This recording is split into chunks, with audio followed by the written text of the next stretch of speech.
Olá pessoal, nós estamos de volta com o Nossa Terra, Nossa Gente, podcast de toda quinta-feira aqui nas redes sociais, nos canais digitais do Preto no Branco. E hoje nós vamos falar um pouco sobre história, a história aqui do oeste do Paraná, não é necessariamente de Cascavel.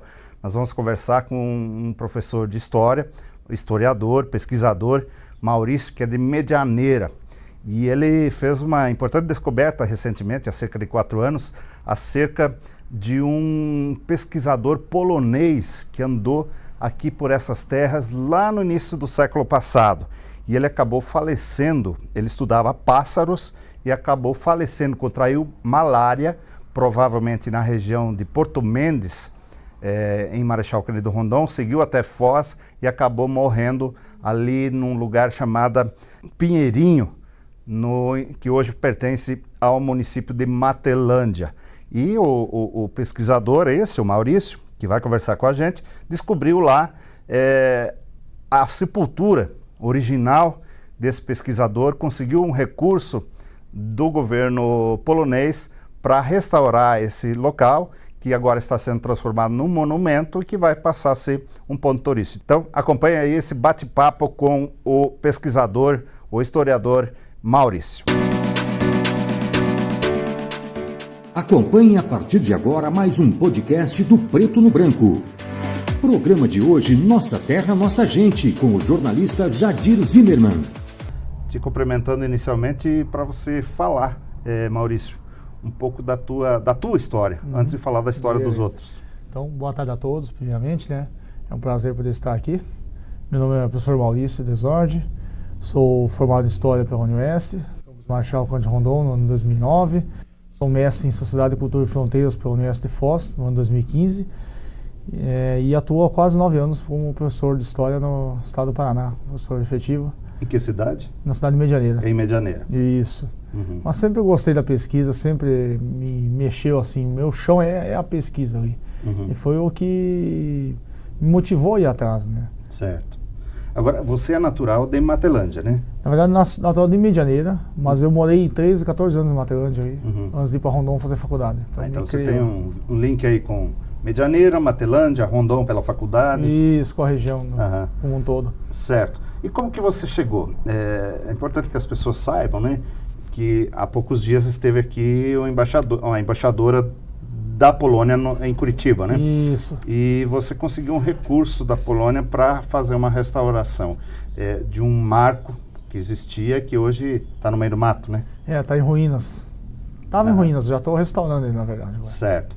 Mas como que você chegou à conclusão de que esse pesquisador, o polonês Tadeusz Chrostowski? Então, tudo começou uns 4 anos atrás, quando eu morava aí na cidade de Céu Azul. Eu comecei a questionar, tinha um monumento lá no centro da cidade, tinha um monumento aos pioneiros. E tinha somente 6 sujeitos lá, 6 indivíduos. Eu comecei a olhar para aquilo e falei, mas será somente esses 6 que eram os verdadeiros pioneiros aqui da cidade? E comecei a questionar aquilo, comecei a perguntar. E isso encontrei um rapaz que estava, certo dia estava meio bravo, foi até engraçado. Ele falou, eu não gosto de historiador. Eu falei, mas por que você não gosta de mim? Não, porque você não conta a verdade, porque meu pai veio aqui em 47, você quer mencionar nesse monumento, e eu comecei a ouvir ele. Falei, eu quero conhecer seu pai, então. Já entrevistei o pai dele, ele realmente veio para Céu Azul em 47, muito antes dos pioneiros ali, e me relatou que muitas outras famílias, pessoas chegaram antes e sequer foram mencionadas nesse monumento. E eu comecei a ver, há um pingo de verdade nesses relatos ali. E posteriormente eu acabei fazendo algumas leituras sobre a Revolução Tenentista, de 1924, que é um tema que sempre me chamou a atenção, né, o cerco a Catanduvas. E eu comecei a perceber pelos relatos do Tenente Cabanas que eles passaram pela Estrada Velha, a região que sempre me chamou a atenção, na região de Matelândia. Ele mencionava no ano de 1924, 25, mencionava localidades que eu achei que nem existiam na época. E essas localidades hoje elas existem ainda? Existem, sim. E o que é a Estrada Velha? A Estrada Velha de Guarapuava foi um caminho criado por volta de 1890, aproximadamente 1892, não me foge certo a data, né? Pelos militares que fundaram a cidade de Foz do Iguaçu, a atual cidade de Foz do Iguaçu, na época era a Colônia Militar de Foz, que era o único caminho terrestre que ligava Foz a Guarapuava. Certo. E naquele caminho ali, por ser antigo, já tinha moradores ali antigamente, fui descobrir mais tarde, não era só a localidade, tinha outros moradores também. No trecho. No trecho. E começando a ir atrás, comecei a pegar mapas antigos e perceber que realmente existiam aquelas localidades mencionadas pelo Tenente Cabanas naquele livro chamado A Coluna da Morte, que ele fala da passagem da Coluna Prece, da Revolução Tenentista na região. E a partir dali eu fiquei sabendo por esse rapaz, falava do pai dele que veio para cá antigamente, se criou naquela região do interior de Matelândia, e ele falava de um túmulo perdido ali, num cidadão estrangeiro. Eu falei, como assim? Não, é bem antigo, tá? Uma escrita, parece polonês, russo, não sabia dizer ao certo o que era. Eu falei, cara, mas sabia que existia. Sabia que existia, e muita gente comentava um túmulo misterioso. Eu não sabia e o certo. Esse túmulo ele estava no meio do mato? Como é que era? Dentro do parque, dentro do mato. No Parque Nacional do Iguaçu. E aí, uma batida no Google, comecei até pesquisando e encontrei uma referência do senhor Fernando Straub, que era um ornitólogo de Curitiba, no livro intitulado... Só para explicar para quem está assistindo, ornitólogo é o cientista que pesquisa as aves, né? Isso, pássaros. Pesquisa pássaros. Inclusive o Tadeus, que é o sujeito que eu estou pesquisando, ele era o patrono da ornitologia do Paraná. É considerado patrono das aves do Paraná. E a partir desse relato que eu encontrei no livro intitulado Ruínas e do Bus, ele pegou e traduziu o diário do Tadeus do polonês para o português. Eu comecei a ler e comparei os relatos e ele fala realmente de um cidadão que faleceu no ano de 1923, às margens da Estrada Velha de Guarapuava, e foi sepultado ali conforme costumes da época. E eu comecei a estar ficando fascinante. Será que a mesma pessoa... E os costumes da época era sepultava onde morria mesmo? Onde morria mesmo, que não tinha recursos, não tinha como... Não tinha cemitério, buscar. Não tinha traslado. Então, e ele morreu de malária ali, provavelmente contraída em Porto Mendes. A expedição dele começou ali na região de Virmont, São Mateus do Sul, e foram subindo pelo rio Ivaí, foram avançando para o interior do estado, fazendo coletas. Era ele, um entomólogo chamado Tadeusz Jakiewski, que trabalha com insetos, com outros animais menores, e fazendo catalogação de pássaros. Como que eles registravam isso? Uma forma bem assim, bem rústica e até vamos dizer assim, muito fotografia não existia. Existia até que existia, mas não... Não tem nenhuma assim, foto das expedições dele, acho que ele nem tinha câmera. Tanto que a coleta que eles faziam era manual, com armadilhas, pegavam os animais e registravam no olho, ou principalmente capturavam, depois anotavam as características. E algum outro animal era empalhado, mas muito poucos ali. Era um negócio bem rústico, né? E possivelmente descendo na região de Guaíra, Porto Mendes, durante coletas, acabou pegando malária, mas a qual só foi se manifestar depois que eles passaram por Foz do Iguaçu, tiveram contato inclusive com o suíço Moisés Bertoni, que é um cientista muito conhecido na região de Foz, e voltando pela Estrada Velha, segundo relatos do Jakiewski, do assistente dele, eles decidiram parar em Pinheirinhos, na casa de um guarda-telégrafo, conhecido como Pedro de Paula Marins, ou Pedro Castelhano. Ou seja, eles estavam já voltando no regresso para Curitiba. Saindo de Foz do Iguaçu, pegaram o único caminho por terra existente, chegar na Foz por barco, né, por água. Chegar a Foz do Iguaçu na época, ou era pela Estrada Velha de Guarapuava, ou era por barco. Por barco, no Rio, navegando. No Rio Paraná. Isso. E eles subindo de volta, sentido Guarapuava, decidiram parar nessa casa desse guarda-telégrafo, que era um ponto de referência, uns poucos moradores, e Pinheirinhos, porque existiam alguns pequenos pinheiros, e era um amontoado de poucas casas que existiam ali, então era um local de referência para os viajantes. E nessa parada acabou tendo malária e ele não sobreviveu. E ficou por ali mesmo. E ele estava viajando a pé, esse trecho? Provavelmente a pé, talvez carregando alguns mantimentos. Mula, alguma coisa. Outros animais que levavam junto, né? Mas de pesquisadores é só ele e o Jakiewski, que é o entomólogo.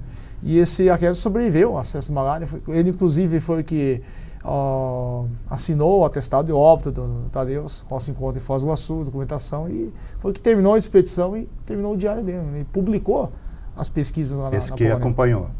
Publicou as pesquisas na Polônia, revistas científicas, e deixou todo o legado dele vivo, né? Certo. E será que veio algum familiar, alguma coisa atrás do polonês depois, do Tadeus? A princípio, não. Não que só tenha conhecimento, né? No ano de 34, a União Central... E como é que foi essa sepultura? Como que eles fizeram? Porque era tudo muito precário, né? Isso. Então, da maneira como eu encontrei, estava todo em pedaços, mas fazendo escavações, no processo já de pré-reconstrução que eu estava fazendo agora, percebi que era toda de pedra. Não tem pedras na próxima aqui. São pedras que foram trazidas do rio, que fica a 400, 500 metros mais abaixo, sentido Foz do Iguaçu. Tem o Rio Pinheirinho. Basalto, aqueles... Basalto e rio. Fizeram tudo de pedra e concreto, bem rústico. E fizeram aquele monumento em forma de pirâmide, muito bonito, né? Mas esse monumento, quem fez? Isso não foi, porque não foi logo que ele morreu. Não. Ele faleceu em, segundo a tua pesquisa, 1923, 4 né? de abril de 23, segundo, 4 de abril. Segundo relatos no diário dele, escrito pelo Tadeusz Ziakiewski.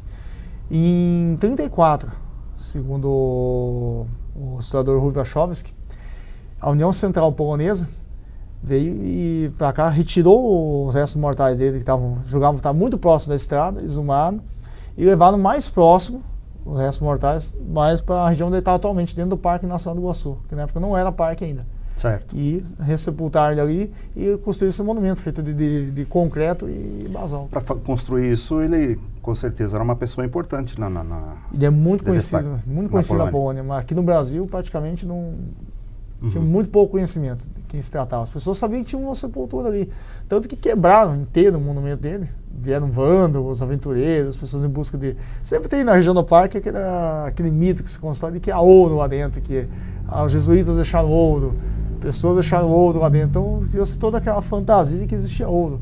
E ele era um cientista, não era uma pessoa de posses, mas quebraram o monumento inteiro. Mas então, ele faleceu em 1923, durante essa expedição. Isso. Ele saiu de Curitiba, Provavelmente a região de Curitiba, São pelos Mateus do rios Sul. e tal, parou em Guaíra, desceu pelo Rio Paraná, parou em Porto Mendes, onde provavelmente contraiu a doença, seguiu até Foz, aí estava pela estrada, voltando em direção a Guarapuava e Curitiba. Fazendo coletas. Ele estava quanto tempo na estrada já nessa expedição? Eu acredito, porque eu lembro as minhas leituras, mais de 6 meses já. Mais 6 meses, né?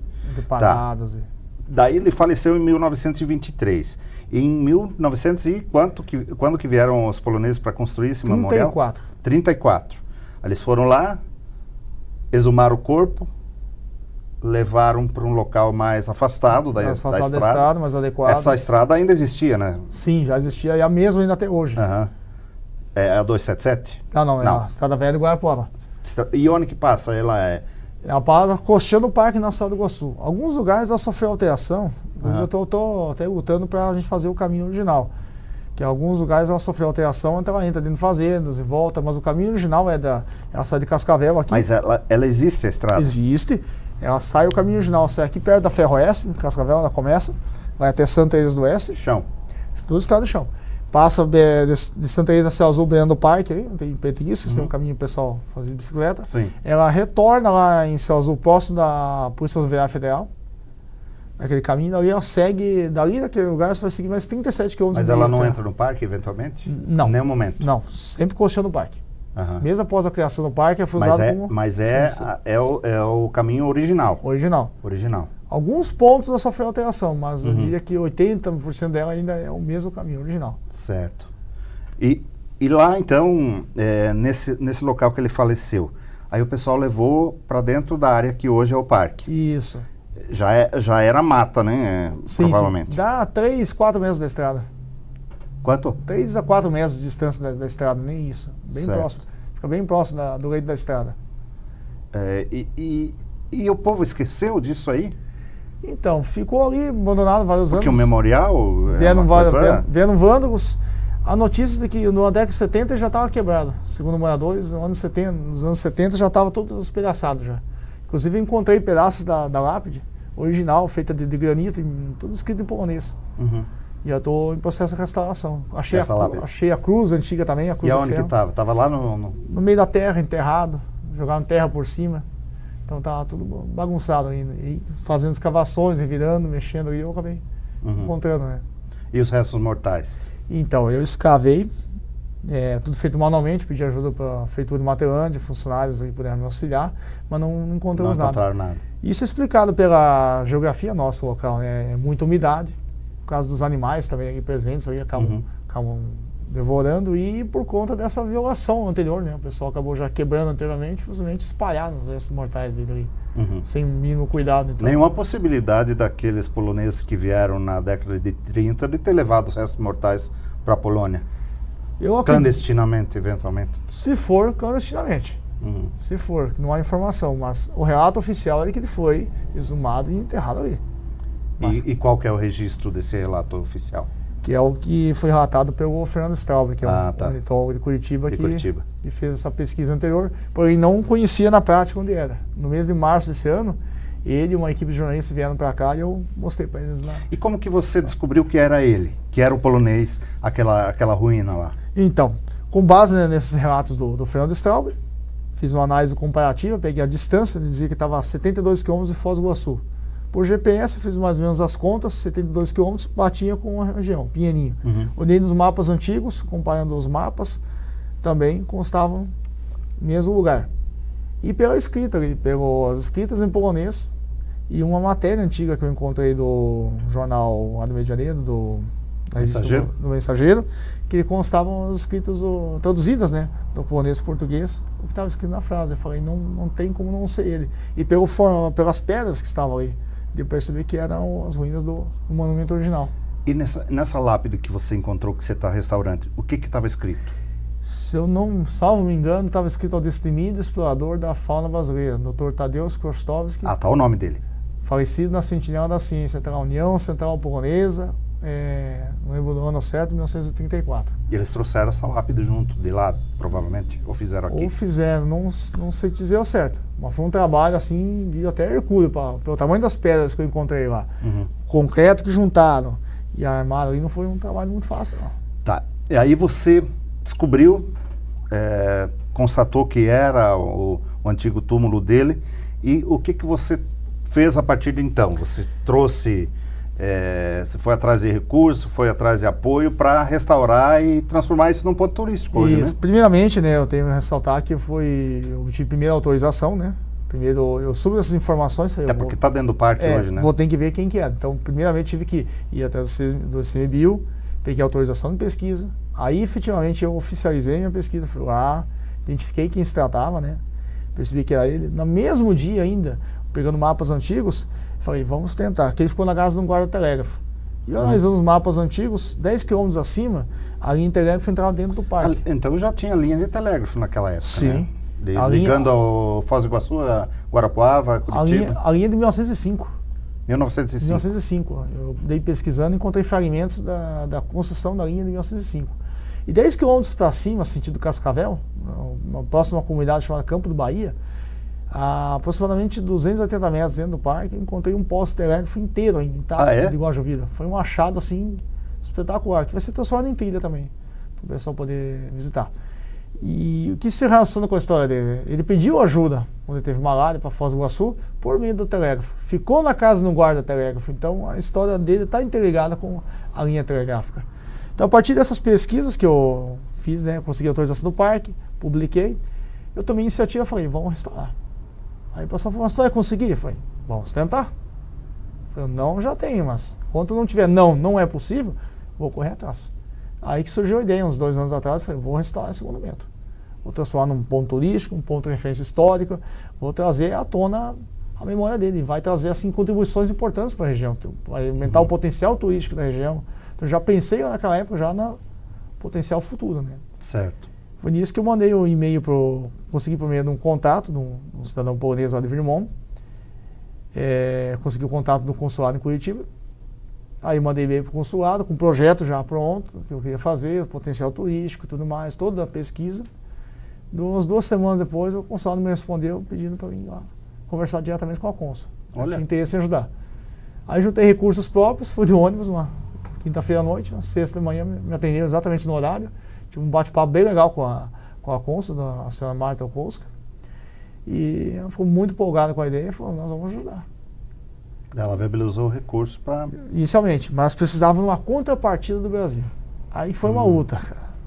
Porque fui em empresas, fui na prefeitura várias vezes e aquela coisa. O Brasil sempre, lamentavelmente, sempre desperdiçando essas oportunidades parece que a cultura, os nossos traços... segundo plano. Segundo plano. Parece que isso não tem valor, as nossas memórias, a cultura, sempre relegado ao segundo plano. Aí de tanto insistir, incomodar, correr atrás, aí eu pensei, vou pegar o Parque das Aves também. A fundadora é uma alemã, mas eles são pessoas, acho que eu acredito, que vão ter interesse por lidar com as aves, por ele ser patrono das aves do Paraná. Ah, sim, tem um link, né? Chamei algum pessoal do Parque das Aves, vieram ali, olharam, e depois de um tempo se reuniram e sinalizaram ok, que vão me ajudar. Foi o que eu precisava ali. Por volta de julho desse ano eu consegui o valor de conta Você partida. faz esse trabalho todo voluntariamente? Voluntário, até Por agora. paixão? Eu só tenho um reconhecimento, assim, digamos, científico pelo trabalho, né? Uhum, eu espero claro, futuramente ter um reconhecimento monetário também, exatamente. Mas por enquanto só científico. E aí eu consegui o valor de contrapartida. Busquei também autorização. Antes mesmo de conseguir esse valor, já corri atrás da autorização junto ao ICMBio, uma autorização direta para poder edificar lá dentro. Uma autorização um tanto precária, né? Cheia de restrições. Não pode estar com maquinário, não pode... Tem um tipo de vegetação, você não pode suprimir. Então, infelizmente não tinha nenhuma árvore ameaçada, nada que me viabilizasse a restauração. E aí eu consegui essa autorização direta do Parque Nacional do Iguaçu. Comprovei porque estava ali antes da criação do parque, então tínhamos um viés histórico muito interessante para embasar essa justificativa. E aí consegui a contrapartida em julho.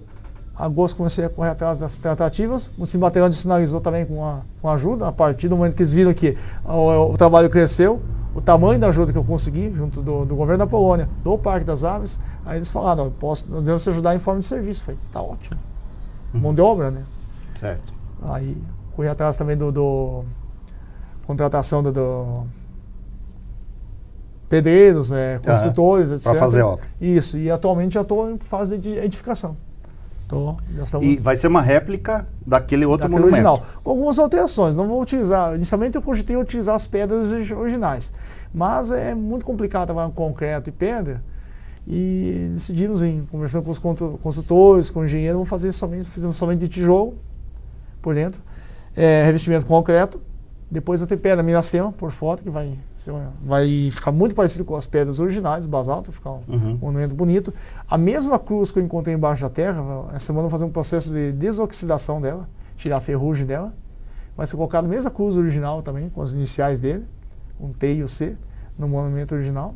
Vai ter uma placa, às vezes, de granito, como era antigamente, vamos colocar em duas línguas,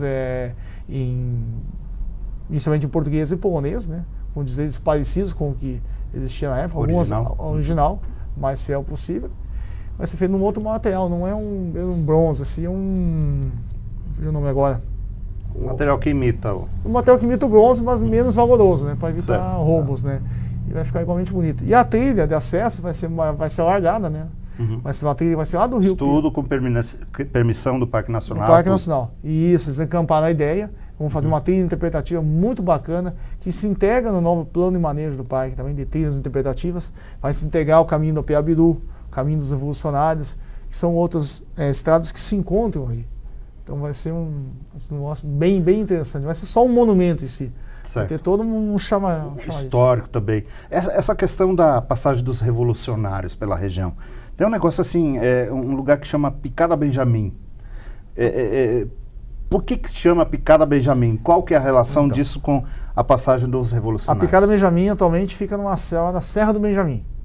O Cabanas menciona no ano de 1924, virada para 25, colocava apenas com Benjamin. Digamos, o próximo passo da minha pesquisa e justamente nessa região. Fica entre São Azul e Matelândia, pela Estrada Velha do Guarapuava. A serra faz divisa entre os dois municípios, né? Certo. É um local igualmente histórico. Uns 3 quilômetros para frente, passado a descida da Serra do Benjamin, vem a comunidade do Campo do Bahia, onde encontrei um telégrafo. Onde a linha telegráfica, que vinha historicamente de Catanduvas, por dentro onde hoje atualmente o Parque Nacional do Iguaçu, se encontrava com a Estrada Velha de novo e seguia a Foz do Iguaçu. Eventualmente, os postes que estavam fora da estrada, os conos destruíram, né? Não tinham esse valor, não tinha essa importância de preservação que tem hoje. Então foi um achado a ter encontrado aquele poste de Guajuvina inteiro ainda dentro do Parque Nacional. A Picada Benjamin, então, é mencionada desde o Cabanas desde 23 já. Já era um local de referência, já tinham alguns moradores ali. Embora os colonizadores que chegaram... Cabanas, para o pessoal saber. Tenente Cabanas, João Cabanas, que era um tenente da Polícia Militar das Forças Públicas de São Paulo, que entrou na Revolução, meio que foi, não digo forçado, ele conta nos relatos, ele estava indo trabalhar normalmente, chegou um oficial dele, calçou ele com um revólver e falou, tu tá dentro ou tá fora? E ele, como era um cidadão político, um cidadão já, apesar da pouca escolaridade, não tinha muito estudo, mas era um senhor muito inteligente, muito vivido, um brilhante estrategista, segundo ir pelos relatos dele, se integrou nessa revolução. Os revolucionários fugiram de São Paulo após mais ou menos 30 dias de cerco na cidade. se embrearam aqui no oeste do Paraná, dominando a cidade de Guaíra, Foz do Iguaçu e Catanduvas, por causa da base telegráfica que tinha em Catanduvas, onde eles podiam se comunicar com o resto do país, inclusive com a coluna Prestes. E a Picada Benjamin tem uma história bem interessante. Muita gente dá muito valor, a coluna Prestes começou em Foz do Iguaçu. A junção das forças e a decisão de continuar a luta armada, começar a coluna Prestes, começou em Foz do Iguaçu. Mas o que pouca gente sabe, segundo o próprio Cabanas relata no livro dele, o coronel Miguel Costa, comandante das tropas paulistas, que das tropas que sobraram vivas do cerco a Catanduvas, depois que o Rondon cercou eles lá, início de 1925. E o Luiz Carlos Prestes, eles conferenciaram lá em Benjamin, que hoje nós chamamos de Picada Benjamin. Inclusive, acontecem algumas informações. Muitas pessoas falam, a Estrada do Colono é onde a coluna Prestes passou ali. Negativa. Não bate. Não bate. A coluna Prestes, segundo o mapa de 1931, assinado pelo Marechal Cândido Rondon, tem lá escrito Picada Prestes. Ele foi lá em cima, esse é o Ana Picada Benjamin. Isso dá mais ou menos uns 25 quilômetros ao norte da atual Estrada do Colono. Então bem longe. Bem longe. Ainda mais considerar que você faz isso a pé ou a cavalo, né? E tem um interesse histórico bem interessante essa localidade aí, que não é mencionado. Os colonizadores que vieram nos anos 50, 60 para cá, sei que mencionam. Foi meio que ocultado, para eles não era importante, era irrelevante. Então, essa história foi meio que suprimida. E esse foi o pontapé da minha pesquisa, né? Cheguei ao Tadeus, cheguei a esses outros fatos agora. E por que Benjamin? Benjamin por causa do engenheiro, Benjamin Constant. Ele era um engenheiro de certa forma republicano, né? E os militares que fundaram Foz do Iguaçu, lá pelo ano de 1888, eles saíram da região de Guarapuava, era império ainda. Quando chegaram, 88 não, desculpa, saíram no final de 88, mas início de 89. Isso. Quando chegaram a Foz do Iguaçu, por volta de novembro, dezembro de 1889, tinha se proclamado a República. Aí, por meio de telegrama, ficaram sabendo que tinham proclamado a República. Então, vários rios da nossa região levaram o nome de militares republicanos. Por exemplo, o Rio Floriano, dentro do Parque Floriano Peixoto, ex-presidente. Benjamin Constant, que era um militar e também engenheiro militar na época, famoso por isso, o nome Serra do Benjamin Constant. Tem o Rio Gonçalves Dias, também outro militar republicano. Tem vários rios da nossa região que levam o nome de militares republicanos, que a República era algo novo na época, era algo que estava em alta, né? Certo. Então, os militares que fundaram Foz do Iguaçu, que passaram ali, abriram a picada para abrir a Estrada Velha e renomearam seus rios dessa região com o nome de militares republicanos. Perfeito. É interessante essa questão eu acho que rende muito essa pesquisa em torno da Revolução, né? Da passagem dos revolucionários aqui na região. Agora, voltando ao nosso personagem aí, o Tadeus. Você disse que conferiu no diário que ele passou por Porto Mendes, né? E essa pergunta eu faço porque foi um pedido do Hartog Vitek, que tem um trabalho em Marechal Cândido Rondon de pesquisa, um projeto chamado Memória Rondonense, que ele faz o resgate justamente de aspectos relacionados à história de Marechal Cândido Rondon e anterior à própria cidade e à vila, né?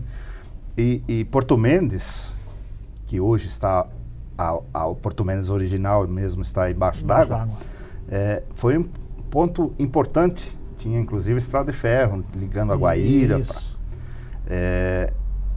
E ele ficou curioso em saber, o Harto, onde que o Tadeus ficou hospedado em Porto Mendes. Você tem alguma informação nesse sentido? No diário dele não consta, não menciona nenhum nome, não menciona a casa de ninguém. Possivelmente ele ficou em barraca mesmo, acampado. É porque ali tinha o tal do Júlio Alica. E esse que era muito poderoso, muito forte, em Porto Mendes, ele costumava hospedar personalidades por ali que passava. Ele, por exemplo, hospedou o Adolfo Lutz, na época que realizava as pesquisas científicas pelo Rio Paraná, Rio Paraguai. Esse foi um personagem que se hospedou ali com o Alica. Então, o Hart pergunta, será que ficou hospedado ali no Alica também? Tu não tem nenhuma informação? A princípio, não. Eu posso dar para fazer uma releitura ainda da documentação aí, né? Tanto que eu acabei apenas mais enfocando, meu foco foi mais na parte... Do trabalho lá do trabalho, eu foquei mais na parte onde ele morre. Mas eu posso dar uma voltada, dar uma pesquisada. E esse diário, essas anotações, elas estão aonde? Está no livro intitulado Ruínas e Urubus. Acho que a terceira fase é um livro, são uma coletânea de 4 livros, escritos pelo Fernando Straub, né, que é o ornitólogo de Curitiba. Ele relata, nesse terceiro livro, fala o período de Kostovski, que ele fez, na verdade, 3 expedições aqui no Brasil. Desde o início de 1910, início do século XX, acho que 1910, 1913 faz uma expedição. E essa última, que era iniciada no ano de 1921, ali, 22, ia para ser até 1924, mas acabou falecendo no meio do caminho. Né, mas é a terceira expedição. Ele tinha feito 2 já, né? Tinha feito 2 já. Esse resultado dessas primeiras, ele publicou alguma coisa? Está publicado, está tudo em polonês. Inclusive, ele fazia questão de publicar em polonês. Para quem não conhece, na época, a Polônia, no início do século XX, ainda era uma extensão do antigo Império Russo. Sim. Então havia uma questão étnica, uma questão identitária muito complicada. Né? Ali nós estávamos no meio entre as 2 guerras, né? Isso, havia uma imposição da língua russa e uma resistência por parte do povo polonês em não aceitar essa língua russa. E o Tadeusz, como polonês, fazia questão de publicar... Revolucionário. Né? Revolucionário. Ele fazia questão de publicar em polonês. Porque é a parte da identidade dele, da língua dele, fazia questão de preservar isso. E a família dele? Você chegou a ir atrás, descobriu alguma coisa? Você tem descendentes? Como é que está? Perguntei inicialmente a cônsul, mas ela não... Não sabe? Não, ele é um cidadão sozinho, então eu sei... Não teve filhos? Não, ele faleceu com 42 anos. Novo, né? Novo ali E até onde eu sei, se dedicou a vida inteira à pesquisa, à ciência. Não constituiu família? Não constituiu família, até onde eu sei, né? Certo. Talvez haja 2º grau, 3º grau, haja algum parente, algum distante, mas em linha direta não. E Maurício, agora, você disse que está em construção lá o memorial, já indo para a reta final, você pretende fazer uma inauguração, um evento? Provavelmente ali na 2ª ou 3ª semana de novembro, né? Estou programando para inaugurar. Eu acredito que o tempo cooperar até final desse mês já vou ter... E aí vem a autoridade, a cônsul vem de novo? A cônsul vem de novo. Possivelmente, talvez venha alguém do Ministério da Ciência e Tecnologia, algum curador do Museu Nacional de Varsóvia, venha mais gente ligada à ciência da Polônia aí, talvez venha também, né? Além das autoridades locais, a chefia do ICMBio, do município de Matelândia mesmo, alguns jornalistas locais estavam presentes já quando a cônsul veio para visitar o local. As obras que já estavam no início, né? Já veio bastante gente aqui para... E assim, quando eu vi essa questão, eu não lembro, eu acho que foi a assessoria de imprensa da Itaipu que divulgou alguma coisa, que eu descobri essa tua pesquisa.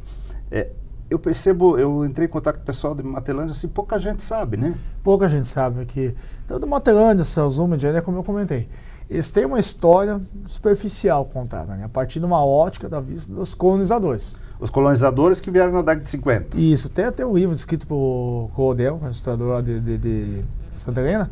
Ele fez um trabalho muito bacana, porém, felizmente para mim, não explorou essa parte. Não sei se não sabia. Existia civilização antes dos anos 50, 40? Existia, ele menciona o Arica, ele menciona as obragens, é mencionado ali, mas não fala da linha telegráfica, não fala da existência do sepultura do Tadeusz, não fala dos primeiros moradores que já estavam ali. Matelândia, se você for ver, pela caráter de antiguidade, o município para nascer lá na região da Picada Benjamin do Campo do Bahia, lá na beira parque. Mas com a abertura da 277 no ano de 47, os municípios, por comodidades... Foram para perto da estrada. Perto da estrada. Da rodovia. Assim como quando eu morava no Marechal, eu escutava a história de que Rondônia para ser onde hoje é o distrito de Margarida. Margarida, exatamente. E por uma questão econômica... Era, o caminho mais lógico era de Toledo a Marechal Rondon, era Margarida. Olha só. E com a abertura de outra estrada, a colonização acabou indo... Sim, migrou para outro. E lá acabou quase que meio que relegado a segundo plano. Mas os moradores antigos contam que nessa estrada velha, antes da 277 ser pavimentada, ali passava linha de ônibus, passava até tropeiros antigamente levando cabeça de gado, todo o movimento passava por ali naquela região, era o único caminho. E obviamente à beira dessa estrada tinha moradores. Tinha muitos pontos moradores. de parada. Hoje tem muito poucos, né, perto do que havia, mas tinha muito morador aí, tinha muita gente, então sempre me chamou a atenção. E assim eu estou fazendo esse resgate histórico, né? Contestando algumas versões que os que vieram em 50 são os colonizadores, não os verdadeiros pioneiros. Os pioneiros são mais antigos. Mais antigos. E você vai contestar essa Vou contestar. Porque é uma abordagem, a gente sempre fala pioneiro, mas... Eles podem ser os pioneiros do núcleo urbano, do município. Certo. Mas da região em si, do território do município, são colonizadores. Uhum, tem documentação. Vieram para explorar daí para frente a atividade, né? Uhum, tem informações, tem documento. E o que... Bom, eu imagino agora com a inauguração do memorial, esse trabalho meio que, pelo menos, ter um ponto, né? E para frente, o que você pensa em pesquisar e avançar? Porque eu noto que esse tema te cativa muito, né? Então, eu pretendo, assim, estreitar os laços Brasil-Polônia, né? Fazer um intercâmbio acadêmico, trazer cientistas de lá para cá, daqui para lá, aproximar não só a área histórica, né? Como a própria educação ambiental também. Há muito potencial muito grande para se aproveitar na região do Parque Nacional que não é aproveitado pela comunidade científica, né? Há muitas, assim, restrições, né? Que o parque não pode isso, não pode aquilo. Pode só. Mas tem os caminhos. Tem os caminhos. Você tem que trabalhar com o princípio da legalidade. Dentro da lei, você tem que ter autorização. Tendo as autorizações. Pelo que você falou, não foi difícil obter a autorização para você pesquisar lá, né? Não, foi, assim, um pouco burocrático. Até conversando com o chefe do CIBio, né, ainda é o José Ulisses, ele me contando que quando eu obtive autorização para pesquisa, inicialmente eles não queriam me liberar, porque eu não tinha vínculo com a universidade. Tinha que ter bolsa de extensão científica, tinha que ter vínculo com a universidade. Aí ele questionou, falando assim, mas quer dizer que um professor do Estado não pode ser pesquisador também? Aí esse cara meio assim, questionando e no fim liberaram, né, a autorização. E ficaram encantados quando, pelos relatos que as informações que eu sabia, eles não sabiam. Ou pelo menos quando havia fiscalizações, né, o pessoal que trabalha na fiscalização não tem esse olhar histórico, eles têm um olhar preservacionista. Claro. Aí quando eu trouxe, isso aqui é tal coisa, isso aqui é um tubo 1923, no estado de um cientista, isso aqui é um telégrafo 1905, aí que eles começaram a ter um outro olhar sobre não só o parque enquanto preservação, mas enquanto o aproveitamento histórico, cultural e científico também da unidade de conservação. Maurício, você descobriu um túmulo de uma personalidade conhecida. Mas quantas pessoas foram enterradas à beira desse caminho? Você tem alguma ideia, sabe, de algum outro personagem? Olha, famoso, assim, conhecido no meio científico, não. Mas tem muitas pessoas, segundo os moradores antigos relatam, muita gente. Eu encontrei várias sepulturas antigas lá, em cemitérios externos, de 37. Tem uma que eu tentei até encontrar, do lado da estrada, da antiga estrada do Colono, tem um pseudônimo escrito Julieta Carneiro. Nasceu em 27 e sepultada provavelmente em 40, e dá para ver um 4 e alguma coisa. 45. 20 e poucos anos. Diz ela, mãe e filha. Tudo ornamentado, bonitinho, escrito em granito, né? E eu pesquisei, corri atrás de cartório e não bate informação. Possivelmente é um pseudônimo, como ela era conhecida, então um nome de registro verdadeiro. Então é uma das sepulturas que eu encontrei. E outras de 37, de famílias inteiras ali que estão no Campo Bahia, 37, 45, 52, muito antes da chegada, um pouco antes da chegada dos colonizadores.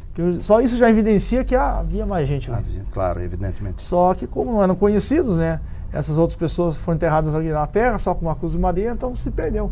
E o Tadeus permaneceu aí porque era um monumento grande, era pedra, né? Então havia evidências concretas de que se tratava. E eu, assim, a grosso modo, eu pretendo ir para a Polônia, fazer esse convite para a comunidade científica. Quero poder não parar até aqui a pesquisa. Talvez avançar nessa pesquisa em torno dos Tadeus, né? Abrir para outros campos também, não só para a história, para a própria educação ambiental, para o meio científico. Ornitologia, né? Ornitologia, as possibilidades são muitas ali, né? Certo. Não é o fim, é o início ainda. Certo.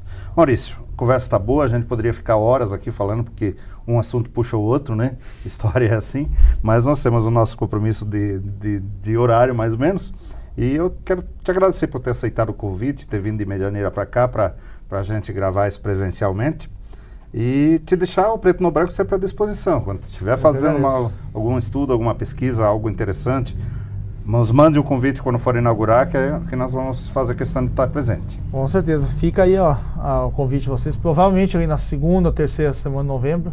Não posso afirmar com exatidão, porque eu dependo das condições climáticas. Lá é estrada de chão batido, então se chover se não trafega lá. Não tem como, mas eu vou tentar em contato e vai ser amplamente divulgado aí para a comunidade científica, para a região, para a comunidade no geral, né? Se fazer presente lá. Vou ficar muito feliz em receber todos ali para a inauguração. Legal. Obrigado a você também que nos acompanhou aqui nesse podcast Nossa Terra, Nossa Gente. Nós voltamos na próxima semana com mais um episódio. Grande abraço. Até lá.